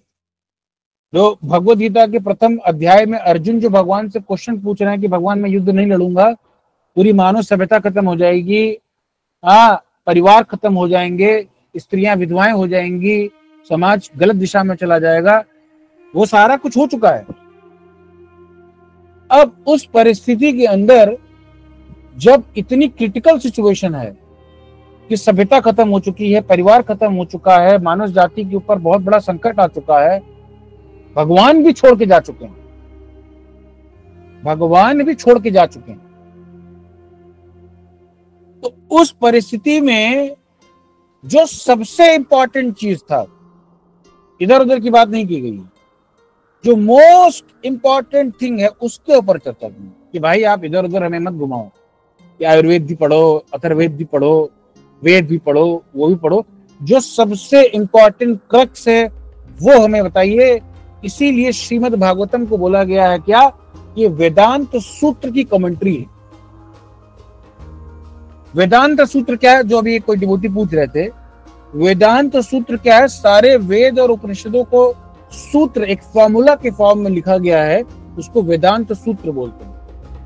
और उस वेदांत सूत्र के ऊपर जो कमेंट्री लिखी गई है उसी को श्रीमद् भागवतम कहते हैं। तो श्रीमद् भागवतम के अंदर आप देखेंगे, इसीलिए इधर उधर की बात नहीं की गई, सीधे बोला गया है कि भाई कृष्ण भक्ति करना है, भागवतम को पढ़ना है, इधर उधर की कोई बात, क्योंकि बहुत अर्जेंट सिचुएशन में बात की जाए, बहुत क्रिटिकल परिस्थिति में बात की जाए। इधर उधर घुमाएंगे कि हाँ ये भी अच्छा है, वो भी पढ़ सकते हैं, वो भी ठीक ही ठाक है, तो हो सकता है कि व्यक्ति कंफ्यूज हो जाए। टाइम बड़ा क्रिटिकल है, तो सीधे सीधे बताया गया कि भाई आपको और कुछ नहीं पढ़ना, भागवतम में। समझ में आ रहा है कि नहीं आ रहा? जी प्रभु, जी प्रभु, समझ में आ रहा है। या इसीलिए इस चीज को समझना, कई बार हम लोग ये समझते नहीं तो हमें लगता है कि हाँ क्या ही बताया, मेरे लाइफ में कैसे रिलेटेड है। हमारे लाइफ से इसको रिलेटेड है, क्योंकि भागवतम जिस परिस्थिति में बताया गया था कि एकदम सभ्यताएं खत्म हो रही हैं, मानव जाति के ऊपर बहुत बड़ा जो है जो संकट आ पड़ा है, परिवार जो है टूटते जा रहे हैं, उस परिस्थिति में भागवतम बोला। और आज भी अगर हम देखें तो क्या है, आज भी अगर हम देखें तो वही कंडीशन है। आज देखिए परिवार टूटते जा रहे हैं, दुनिया में अशांति बढ़ती जा रही है, इजराइल सीरिया में लड़ाई चल रही है, इजराइल लेबनान में लड़ाई चल रही है, इजराइल ईरान में लड़ाई चल रही है, अमेरिका ईरान की लड़ाई चल रही है, चाइना ताइवान की लड़ाई चल रही है, पाकिस्तान अफगानिस्तान की लड़ाई चल रही है, पाकिस्तान इंडिया की लड़ाई चल रही है कि नहीं? इंडिया में अगर आप आ जाइए तो आरसीबी और सीएसके में लड़ाई चल रही है, दोनों के फैन में लड़ाई चल रही है, कन्नड़ और तेलुगु में लड़ाई चल रही है, कन्नड़ तमिल में लड़ाई चल रही है, मराठी हिंदी में लड़ाई चल रही है, बंगाली हिंदी में लड़ाई चल रही है, पड़ोसी में लड़ाई हो रही है, भाई भाई में लड़ाई हो रही है, पति पत्नी में लड़ाई हो रही है। चारों तरफ आप देखें तो कलयुग का प्रभाव इस तरीके से है कि आज भी वही परिस्थिति हमारे ऊपर। इसीलिए श्रीमद् भागवतम ऐसा नहीं कि हमारे लाइफ में रिलेटेड नहीं है, लेकिन जो परिस्थिति उस समय थी 5000 साल पहले भगवान के जाने के बाद, वही परिस्थिति आज भी है कलयुग। और इसीलिए जो कंक्लूजन दिया गया कि भाई आपको भगवान का शेल्टर लेना पड़ेगा, आपको अपने जीवन का फाउंडेशन भगवान के सिद्धांतों को बनाना होगा, वही सिद्धांत आज भी हमें अपने जीवन में उतारने की आवश्यकता है। इसीलिए चाहे आप बिजनेस कर रहे हो, फैमिली लाइफ में हो, स्टूडेंट लाइफ में हो, साधु हो, सन्यासी हो, कुछ भी हो, पर भागवतम आज भी हमारे लाइफ में क्या है, ये हमें समझ में आएगा तो हम अपने आप भागवतम पढ़ते हैं, है ना। तो टेक्स्ट नंबर 5, टेक्स्ट नंबर 4 में हमने देखा था कि नैमिषारण्य के अंदर सारे जो ऋषि हैं, सौनक आदि ऋषि सबसे उसमें श्रेष्ठ थे, उसमें ये लोग यज्ञ कर रहे हैं। 1000 साल से लंबे समय से यज्ञ की प्रतिक्रिया चल रही है भगवान की संतुष्टि के लिए, भगवान के भक्तों की संतुष्टि के लिए। टेक्स्ट नंबर 5 में बताया गया है क्या, one day after finishing their morning duties by burning a sacrificial fire and offering a seat of esteem to Srila Suta Goswami, the greatest sage made inquiries with great respect about the following matter. इसका हम लोग थोड़ा सा purport पढ़ेंगे क्योंकि यही आज हमें श्लोक दिया गया है। इसमें बताया गया क्या, एक दिन की बात है क्या, सारा सैक्रिफाइस करने के बाद हम लोग कलयुग में जो चैंटिंग करते हैं वो क्या है, नाम जप जो करते हैं क्या है, ये भी एक तरीके का सैक्रिफाइस है। सैक्रिफाइस मतलब यज्ञ, है ना। और इसमें क्या, offering is seat of esteem to Srila Suta Goswami, जितने फिर सूत गोस्वामी जी को एक आसन दिया गया कि आप उस पर बैठिए, और द ग्रेटेस्ट सेज, जो बड़े बड़े वहां सौनक आदि ऋषि थे नैमिषारण्य के अंदर, वो सब लोग सूत गोस्वामी जी से बड़े ही ग्रेट रिस्पेक्ट, विनम्रता पूर्वक भगवान से बात कर रहे हैं, सूत गोस्वामी जी से बात कर रहे हैं। ये नहीं कि हाँ प्रभु चल बता, ऐसे नहीं बात है ना। बहुत great culture, this is a devotional culture. Chaitanya Mahaprabhu ने हमें शिक्षा क्या दी है? तृणादपि सुनीचे ना तरुरपि सहिष्णु। चैतन्य महाप्रभु हमें और जितने भी हमारे आचार्य हैं सब हमें क्या उतारे हैं कि विनम्रता वो हथियार है जिससे हम भगवान को आसानी से आकर्षित कर सकते। वही कल्चर हमें यहाँ देखने को मिलता है। आजकल की जो अपकमिंग जनरेशन के जो डिवोटीज हैं, खासकर जो अभी यूथ हैं, जो कॉलेज में स्कूल में, उनको ये सब सिखाना बड़ा चैलेंजिंग होगा, क्योंकि अब क्या है कि उनका जो परवरिश हो रहा है वो परवरिश हो रहा है इंस्टाग्राम, पबजी, है ना, गेम, जहां respect, devotional etiquette, devotional culture धीरे धीरे खत्म होता जा रहा है। तो इसलिए भागवतम के अंदर वो कल्चर ऐसा नहीं कि सिर्फ ड्राई नॉलेज है, ये कल्चर ही बताया गया कि दो लोग मिलते हैं तो कैसे मिलना चाहिए। इसका पर्पट अगर आप पढ़ें तो देखिए क्या लिखा हुआ है। प्रभुपाद जी क्लियर करके क्या बता रहे हैं? Morning is the best time to hold spiritual Brahma Muhurta का समय। The great sage offered the speaker of Bhagavatam in his elevated seat of respect called Vyasasana, or the seat of Srila Vyasadeva. Srila Vyasadeva is the original spiritual preceptor of all men, and all other preceptors are considered to be his representative. A representative is one who is exactly present the viewpoint of Srila Vyasadeva. Srila Vyasadeva impregnated the message of Bhagavatam unto Srila Sukadeva Goswami and Sri Suta Goswami heard it from Sukadeva Goswami. All bona fide representative of Srila Vyasadeva is the chain of disciplic succession to be understood by Goswami. So point ये है क्या? Point ये बताया जा रहा है यहाँ पे कि किस तरीके से, हम थोड़ा शॉर्ट में डिस्कस करेंगे, टाइम हमारे पास कम है। इसमें बताया जा रहा है क्या, प्रभुपाद जी बता रहे हैं कि किस तरीके से व्यास देव जो हैं क्या हैं, वो सारे ओरिजिनल स्पिरिचुअल प्रिसेप्टर हैं।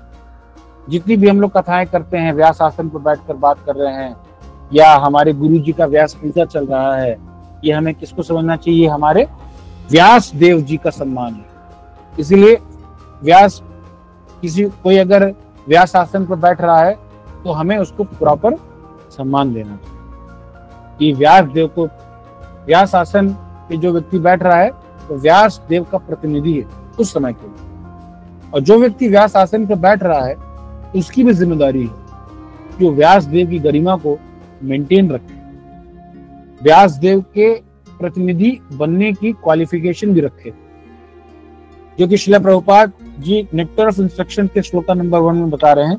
वाचो वेगम, मनसा क्रोध वेगम, उदर उपस्थ वेगम, है ना, कि किस तरीके से 6 प्रकार के वेग हैं, तो इन 6 प्रकार के वेगों को संयमित करता है, वही वास्तविकता में भगवान का प्रतिनिधि बनने का हकदार बनता है ना।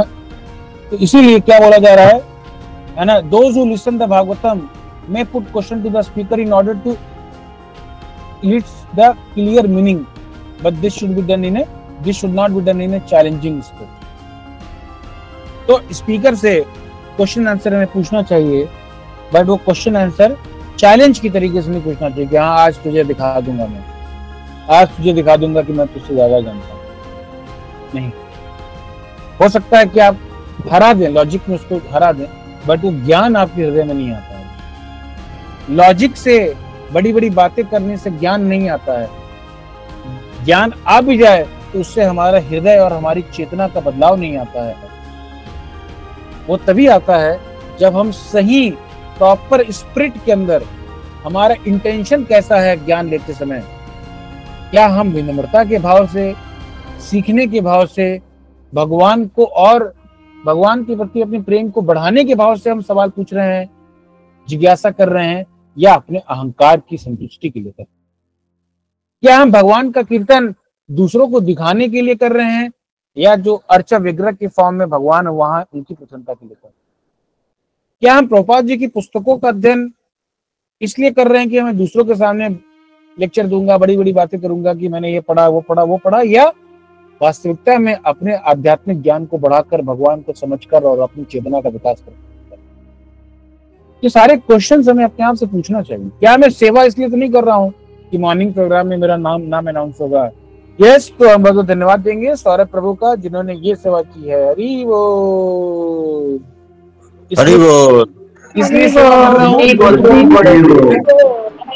इसलिए सेवा कर रहा हूँ। अरे अब पूरा बोलने तो दीजिए। इसलिए सेवा कर रहा हूँ या फिर इसलिए सेवा कर रहा हूँ कि मुझे वास्तविकता में भगवान की सेवा कर। तो हमें अपने आप से पूछना चाहिए कि हम किस लिए सेवा कर रहे हैं। तो इसीलिए ट्रांसेंडेंटल सब्जेक्ट मैटर को हम विनम्रता, submissive, aural reception from right सो, अगर हम सही प्रामाणिक स्रोत से, अगर हम ध्यान पूर्वक, श्रद्धा पूर्वक उसको सुनते हैं, तभी जाकर हमारे हृदय के अंदर वो वास्तविक ज्ञान, वो विज्ञान बनता है। प्रभुपाद जी कहते हैं ज्ञान और विज्ञान में अंतर है। ज्ञान मतलब थ्योरेटिकल नॉलेज, विज्ञान मतलब जब हम उस ज्ञान को अप्लाई करते हैं और उसके बाद हमारे अंदर जो बदलाव आता है उसको विज्ञान। इसीलिए ये जो छोटा सा श्लोक अभी हम लोगों ने चर्चा किया, किस तरीके से डिवोशनल कल्चर के अंदर किस तरीके की डीलिंग होनी चाहिए डिवोटीज के बीच, दो भक्तों के बीच में, स्पेशली वरिष्ठ भक्तों के सामने, तो वो हमें बहुत ध्यान पूर्वक, with great respect, with full submissiveness और aural reception from the right sources. ये नहीं कि इंस्टाग्राम पे किसी का भी रील देख रहे हैं, आज वायरल बाबा चल रहे हैं, वृंदावन के बाबा जी बहुत फेमस हैं, अच्छी अच्छी बातें बताते हैं या बहुत फनी बात करते हैं, उनके रील बड़ा अच्छा लगते हैं, वो सब सुनने से भी फायदा, वो एंटरटेनमेंट प्रजल्पा में है, उससे कोई फायदा नहीं, उससे कोई चेतना का बदलाव नहीं। चेतना का बदलाव कब आएगा? जब हम किसी गुरु या किसी वरिष्ठ भक्त का शेल्टर लेंगे और उनके मार्गदर्शन में हम भागवतम को सुनेंगे, पढ़ेंगे, उनसे चर्चा करेंगे, अपने मन के प्रश्नों को उनके सामने रखेंगे और उनके गाइडेंस का अगर हम फॉलो करेंगे, प्रभुपाद जी के आदेश का अगर हम पालन करेंगे, तभी जाकर हमारा विकास होगा, हमारी चेतना का बदलाव आएगा, हम भक्ति में आगे बढ़ेंगे। अदरवाइज हो सकता है कि हम नंबर बढ़ता जा रहा है कि मैं 5 साल से भक्ति में हूँ, मैं 10 साल से भक्ति में हूँ, मैं 20 साल, बट तो भक्ति नहीं है। भक्ति है भी तो बहुत छोटी है। काम, क्रोध, लोभ बढ़ा हुआ है, कम नहीं हो रहा है।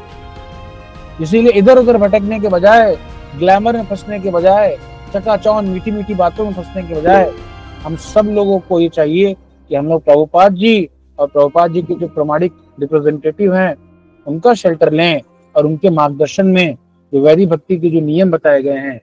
सबसे बड़ा नियम क्या है? सबसे बड़ा नियम ये है कि हमें प्रभुपाद जी को, और हमें क्या समझना चाहिए? हमें प्रभुपाद जी को अपना समझना चाहिए कि he is the founder of international society of Krishna consciousness. वो हम सबके प्रामाणिक शिक्षा गुरु हैं। प्रभुपाद जी को कोई रिप्लेस नहीं कर सकता। प्रभुपाद जी की शिक्षा को कभी हटाया नहीं जा सकता। सबसे पहली शिक्षा हमारी ये। दूसरी शिक्षा हमारी क्या है कि जो प्रभुपाद जी ने सिस्टम हमें दिया है, इस्कॉन है, जीबीसी है, जीबीसी के अंदर हमारे टेम्पल प्रेसिडेंट हैं, काउंसलर्स हैं, इन सब लोगों को हमें प्रभुपाद जी का प्रतिनिधि मानते हुए इनके आदेश का पालन करना। तीसरा आदेश क्या है? किस तरीके से हमें जीना चाहिए? हमें अपना जीवन इस तरीके से जीना चाहिए कि हम प्रभुपाद जी के क्या बन सके? आइडियल रिप्रेजेंटेटिव बन सकें। प्रभुपाद जी ने जो हमें सिखाया है वो हम उस तरीके से अपना जीवन जिए कि प्रभुपाद जी की शिक्षाओं को हम अपने लाइफ में ऐसा जिए कि लोग हमें देखकर कहें कि हाँ, ये प्रभुपाद जी वाला है, ये इस्कॉन वाला है ना। वो हमारे ऊपर जिम्मेदारी। हाँ, और क्या है? जिम्मेदारी है कि हमें सारे भक्तों के बीच में क्या करना है? कॉपरेशन, एक दूसरे के साथ हमें सहयोग देना। ये नहीं कि हाँ, ये उड़िया भक्त है, बंगाली भक्त है, अमेरिकन भक्त है, रशियन भक्त है, मैं सिलीगुड़ी वाला हूँ, वो दिल्ली वाला है, वो पंजाबी वाला है, ये सब नहीं चलना है। हम सब प्रभुपाद जी के बच्चे हैं, हम सब प्रभुपाद जी के भक्त हैं, हम सब चैतन्य महाप्रभु के भक्त हैं। तो हमें एक दूसरे के साथ, मैं नहीं जानता हूँ आप में से किसी को, बट मैं जानता हूँ कि हम सब लोग प्रभुपाद जी के संस्था से हैं, चैतन्य महाप्रभु के भक्त हैं। तो आप भी चैतन्य महाप्रभु के भक्त हैं, मैं भी चैतन्य महाप्रभु का भक्त हूँ। इसके बाद ना कोई जाति का फर्क पड़ता है, ना किसी ऊंच नीच का फर्क पड़ता है, किस एरिया से हैं, किस एरिया से नहीं, इससे कोई फर्क नहीं पड़ता है। सभी भक्तों के बीच हमें कॉपरेशन की भावना रखनी। और सबसे बड़ी चीज क्या है कि कभी भी किसी भी परिस्थिति में हमें इस्कॉन को छोड़कर, प्रभुपाद जी को छोड़कर नहीं जाना। कुछ विवाद है, कुछ समस्या है भक्तों के बीच में, तो उसको वैष्णव सदाचार के माध्यम से वरिष्ठ भक्तों का मदद लेते हुए उसको हमें सॉल्व करना है। इस्कॉन छोड़ के नहीं जाना है, चैतन्य महाप्रभु को छोड़ के नहीं जाना है, नित्यानंद प्रभु को छोड़ के। समस्याएं आएंगी, माया हमारी परीक्षा लेगी। अगर हम लोग अपनी साधना भक्ति अच्छे से कर रहे हैं, गुरु का आशीर्वाद, गुरु के नियमों का पालन कर रहे हैं, तो हम लोग वरिष्ठ भक्तों के आशीर्वाद से, उनके गाइडेंस से हम लोग समस्याओं को पार करें।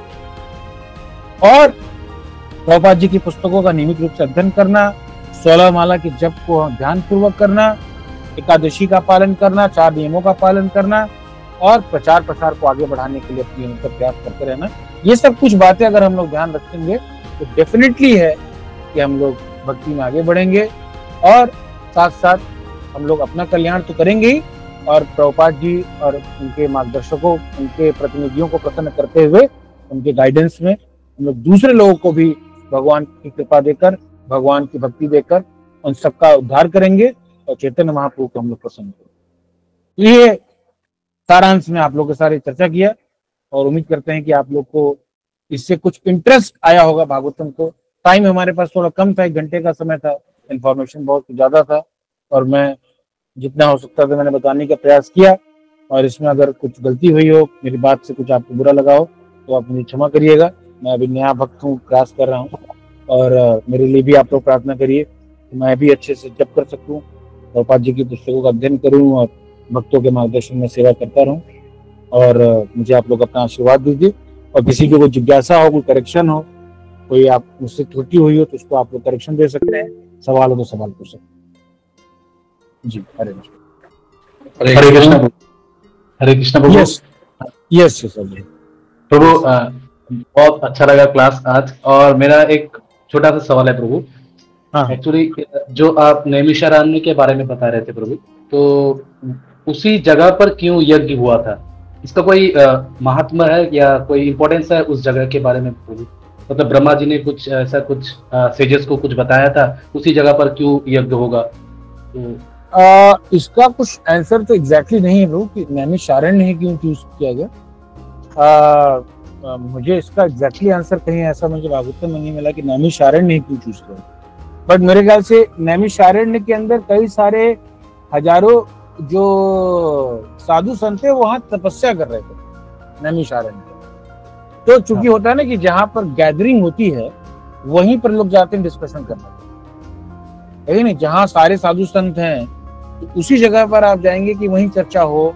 वो एक ऐसा एनवायरमेंट है। अभी भी नैमिषारण्य के पास अगर आप जो जगह आज भी है वो यूपी के अंदर लखनऊ के पास, आज भी आप जाएंगे तो गोमती नदी का किनारा है, बड़ा शांत सा एरिया, कलयुग के अंदर 5-7 साल के बाद। तो मुझे लग रहा है कि उस समय ऐसा एनवायरमेंट होगा, वहां पर ऐसा कल्चर होगा कि वहां पर सारे भक्त जो हैं, साधु संत वहां तपस्या करने के लिए आइडियल जगह है और वहां सभी लोग तपस्या कर रहे थे, इसलिए वहीं पर गैदरिंग हुई, वहीं पर चर्चा हो रहा था, क्योंकि एक साथ सभी लोग एक ही जगह पर मिले। तो बाकी इसका कुछ एग्जैक्ट आंसर मिलता है तो फिर मैं आपको फोन के थ्रू आपको 1-2 दिन के अंदर मिलता तो ठीक है। हरे कृष्ण। हरे कृष्ण जी जी। हरे कृष्ण। हरे कृष्ण प्रभु। और एक बात करना है प्रभु, जो ये प्लेटफॉर्म अभी हम लोग लास्ट 2 साल से इसमें हम लोग स्पिरिचुअल क्लासेस, पारमार्थी क्लासेस हम लोग ऑर्गेनाइज करते हैं। तो भागवत गीता उपदेशामृत कंप्लीट होने के बाद श्रीमद् भागवतम अभी स्टार्ट हुआ है प्रभु। तो पूरा स्टेप हम लोगों के जो मेंटर है रेस्पेक्टेड हिज ग्रेस किशोर गौरांग प्रभु, उनके लिए ये 2 प्लेटफॉर्म में हम लोग डेली बेसिस में जो हम लोग शास्त्रीय अध्ययन कर रहे हैं। तो प्रभु को हम थोड़ा रिक्वेस्ट करेंगे। हरे कृष्णा। हरे कृष्ण। हरे कृष्ण प्रभु जी, धन्यवाद प्रणाम। हरे कृष्ण प्रभु जी, धन्यवाद प्रणाम जी। आज के क्लास तो बहुत अच्छा लगा मेरे को, बहुत अच्छा। भागवतम का एकदम एक्चुअल जो प्रवचन है वो उसी तरह ही हुआ, बहुत अच्छा लगा। क्योंकि भागवतम में जो भी क्लास है, क्लास में सबका साथ कनेक्ट होके जो बात करना है वो आपका बहुत अच्छा है। धन्यवाद प्रभु जी, थैंक यू प्रभु जी, थैंक यू सो मच।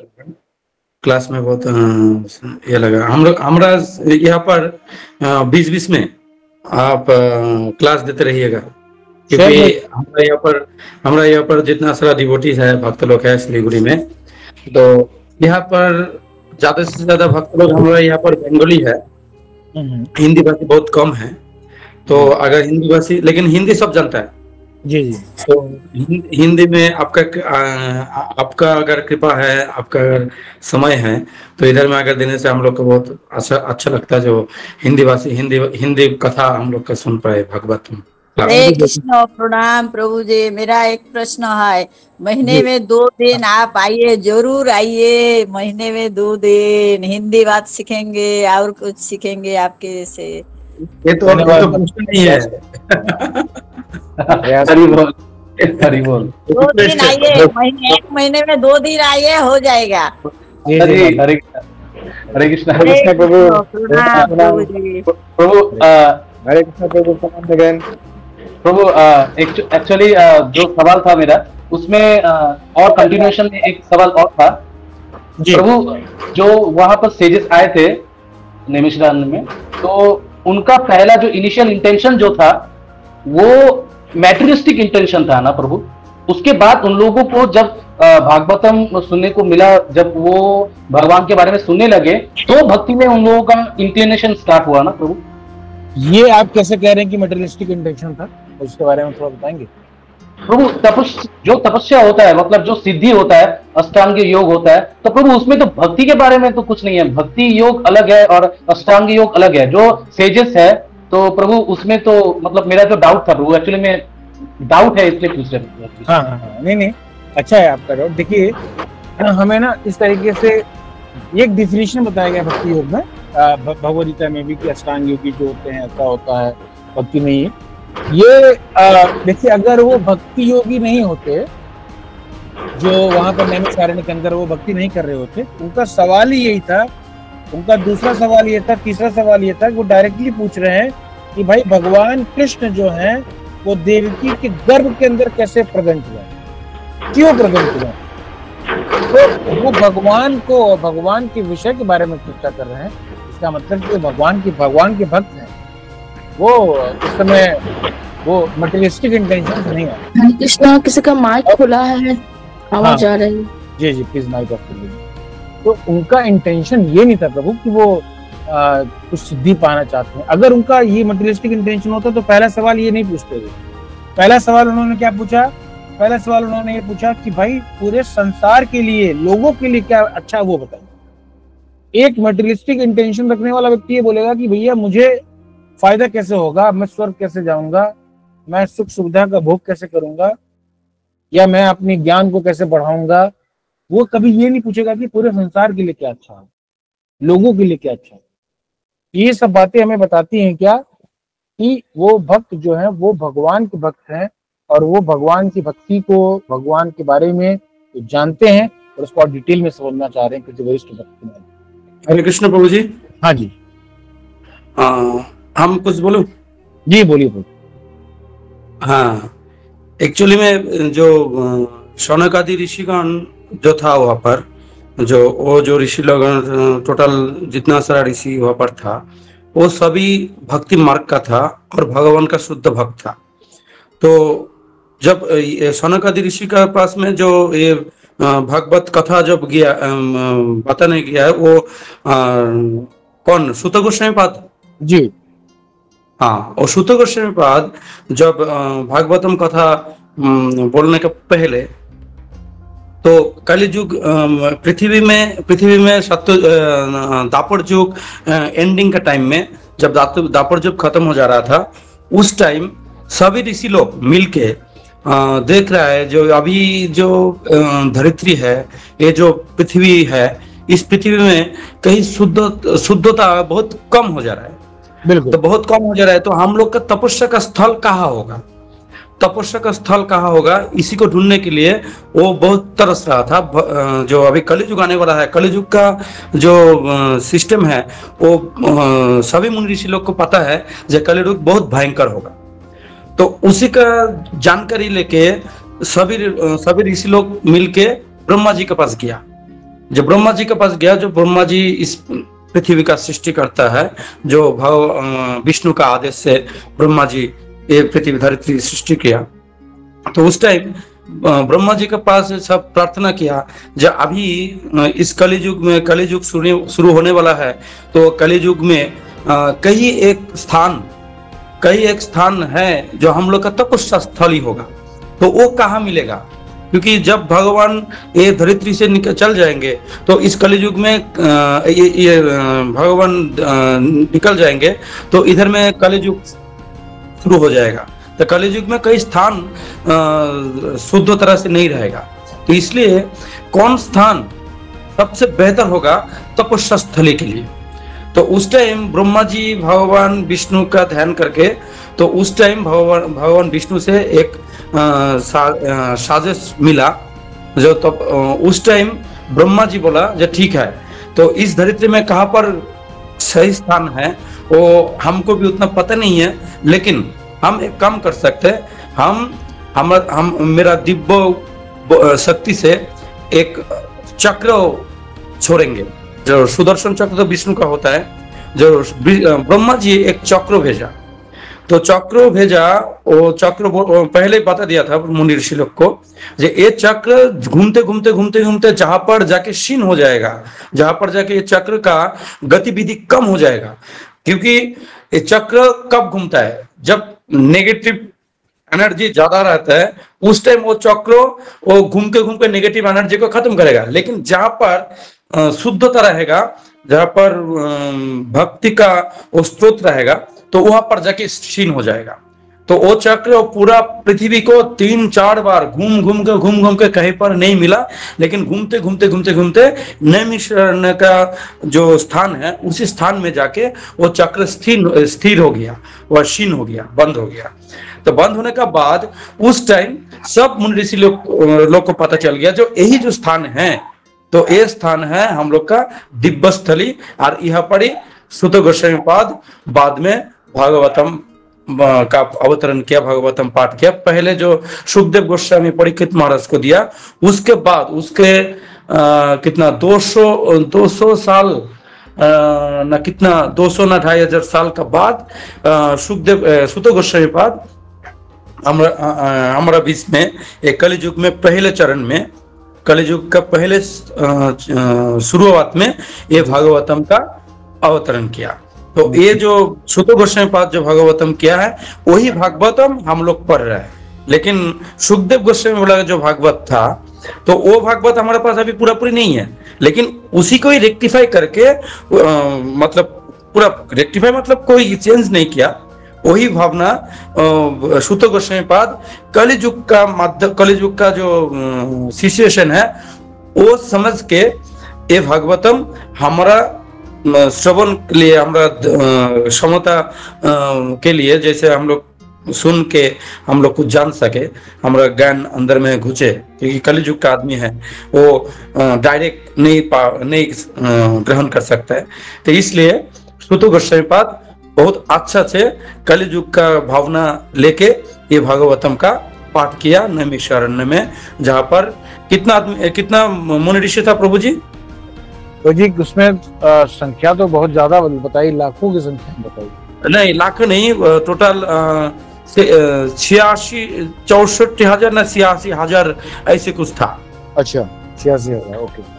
86,000 हमको भी 64 या 86 ऐसे कुछ है, हमारा कुछ है नहीं, लाख नहीं पार हुआ। लेकिन वहां पर इतना आदमी जो जहाँ पर जितना सारा हमारा जो महाजन बोलता है ना, हम लोग जब द्वादश महाजन बोलता है, वो द्वादश महाजन भी वहां पर आके, शिव जी भी आके उस लोग वो सुने। वो भागवतम इतना अच्छा, और वो चक्र का माध्यम से वो स्थान सही सिलेक्ट हो गया। उसके बाद सभी आके वहां पर आके बैठ के सुत गोस्वामी पाद से ये भागवतम का क्लास पाठ सुने हैं, और वही भागवत का श्रवण हम लोग अभी कर रहे हो। प्रभु जी अभी जो भागवतम का पाठ दिया, वो सुत गोस्वामी पाठ का ही भागवतम हम लोग सुन रहा हूँ। क्या बात है प्रभु, बहुत बहुत धन्यवाद क्या आपने बताया।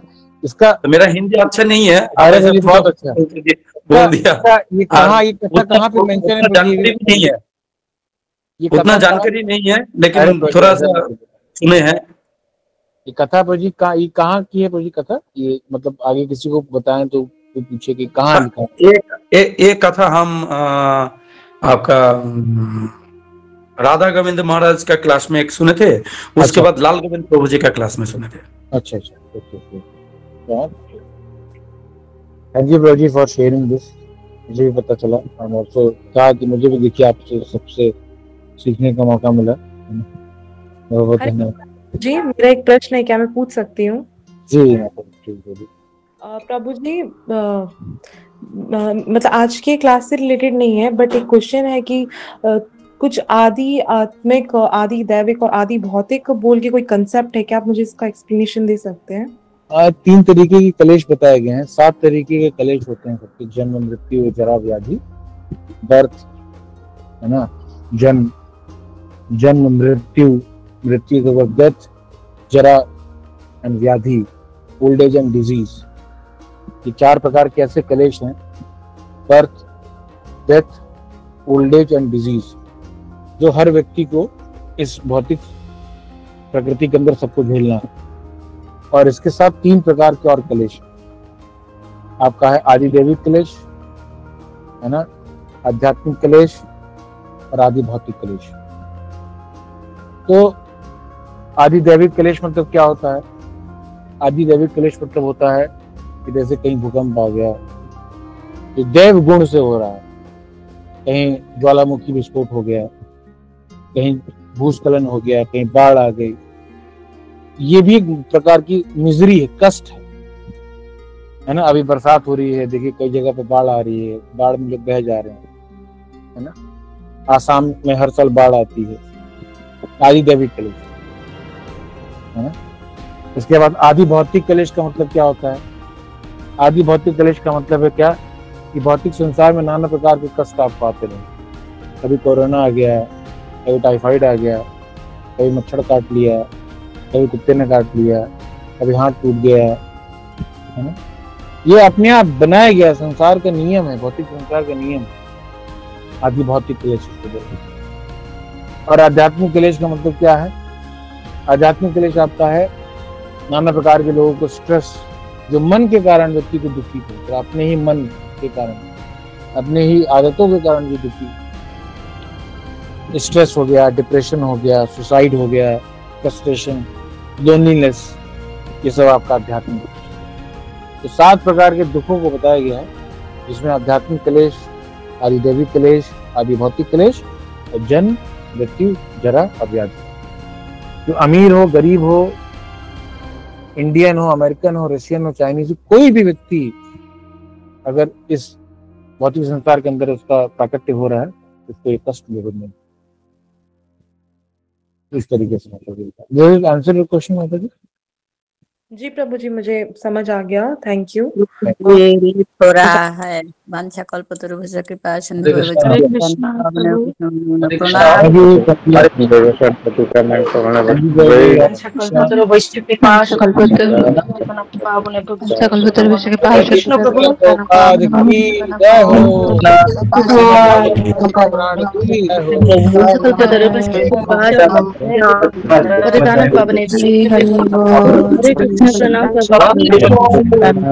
सिद्धों की जाए, चक्रधर की जाए, हरि हरि बोल।